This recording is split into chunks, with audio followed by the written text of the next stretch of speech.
escrito em Apocalipse capítulo 20, versículos do 11 a 15. É o julgamento final antes dos perdidos serem lançados no lago de fogo. A mais preocupante passagem da Bíblia está em Apocalipse capítulo 20, versículos do 11 a 15, onde os ímpios podem vislumbrar como será seu derradeiro encontro com Deus.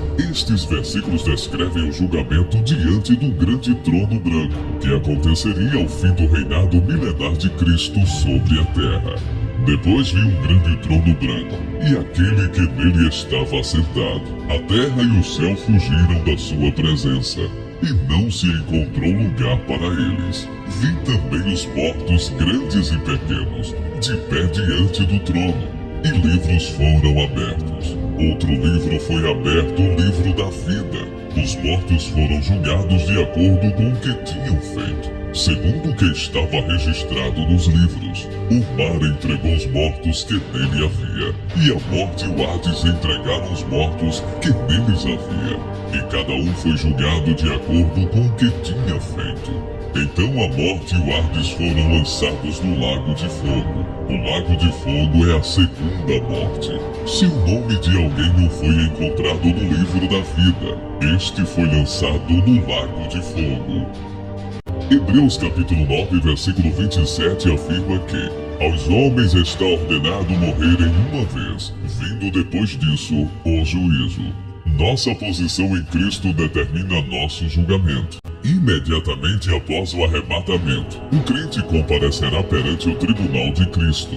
Isto, porém, é completamente diferente do ímpio, que será julgado perante o grande trono branco ao final do milênio. Apocalipse capítulo 20, versículos 11 a 15, descreve o cenário de um severo julgamento.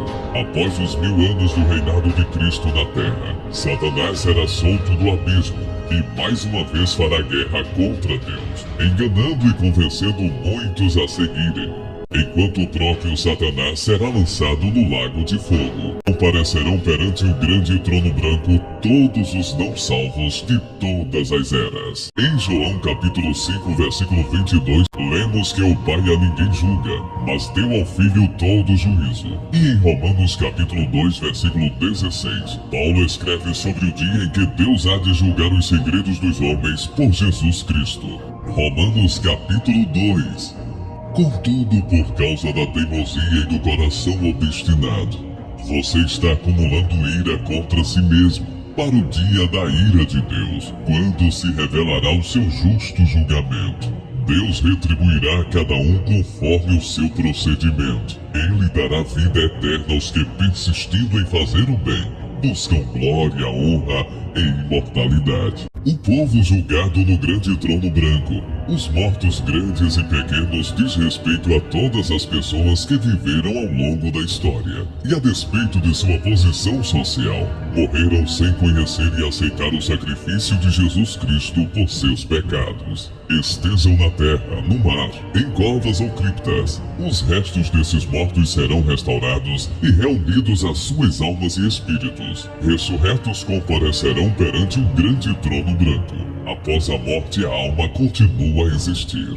Na ressurreição, ela recebe um corpo adequado à existência eterna. Antes da ressurreição, a alma do crente encontra-se na presença de Deus, aguardando pelo seu galardão eterno. A alma do ímpio fica no Hades, para onde vão os mortos iníquos, a fim de aguardar o juízo final. No julgamento perante o grande trono branco, os ímpios de todas as eras serão ressuscitados. Daniel capítulo 12, versículo 2, João capítulo 5, versículos 28 e 29, e Atos capítulo 24, versículo 15, descrevem uma ressurreição para justos e injustos. Daniel e João ainda explicam que nesta ressurreição, os justos se erguerão para a vida eterna e os injustos para a vergonha e condenação. No julgamento perante o grande trono branco, ímpios de todas as camadas sociais, com variadas capacidades intelectuais e oriundos de diversas posições de poder político ou financeiro, terão uma coisa em comum: todos morreram sem Cristo. todos se levantarão de seus túmulos e o Hades será esvaziado. Ao longo deste julgamento, vários livros se abrirão.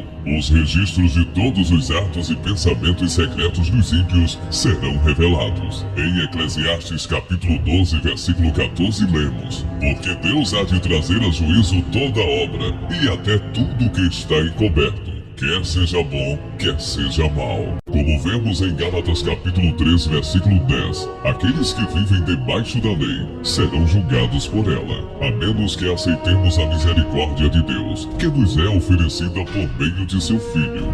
Não podemos ser considerados justos, porque todos pecaram e destituídos estão da glória de Deus. Romanos capítulo 3, versículo 23. Hebreus capítulo 2, versículo 2 exige que toda transgressão e desobediência receba a justa retribuição. Livro das Obras. O juiz então senta-se em seu trono e, pronto a dar o veredito, examina os livros que são abertos no tribunal, os quais registram todos os atos de cada réu. A salvação não está em questão, pois os acusados presentes são descritos como mortos, significando que estão espiritualmente mortos. Eles serão julgados por seus atos. Mateus capítulo 16, versículo 27. E a sentença será o lago de fogo, que é o castigo de tormento eterno, preparado para Satanás, seus anjos e todos aqueles que recusarem a vida eterna por meio de Jesus Cristo. Mateus capítulo 25, versículo 41 a 46. Outro livro é aberto. Neste caso, a palavra livro está no singular, pois há apenas um. Trata-se do livro da vida, que traz os nomes dos eleitos de Deus, cidadãos do céu. Este povo não enfrentará condenações. Romanos capítulo 8, versículo 1. Ou julgamentos. Não se encontram entre os mortos, pois estão vivos. Escaparam do julgamento e de seu veredito, a segunda morte. Em João capítulo 6, versículos 50 e 51, Jesus declarou ser o pão da vida e deixou claro que quem comesse deste pão jamais morreria. O Senhor ressurreto prometeu à igreja em Esmirna: o que vencer não receberá o dano da segunda morte. Apocalipse capítulo 2, versículo 11. O livro da vida testifica contra os ímpios, pois seus nomes não são encontrados lá. Conclusão. Em 1 Coríntios capítulo 15, versículo 26, Paulo escreve: Ora, o último inimigo que há de ser aniquilado é a morte. Por fim, a morte e o Hades são derrotados e lançados no lago de fogo, fazendo cessar todo choro e secar toda lágrima. A morte já não existirá. Apocalipse capítulo 1, versículo 4. Tragada foi a morte na vitória. Onde está, ó morte, o teu aguilhão? Onde está, ó inferno, a tua vitória? 1 Coríntios capítulo 15, versículos 54 e 55.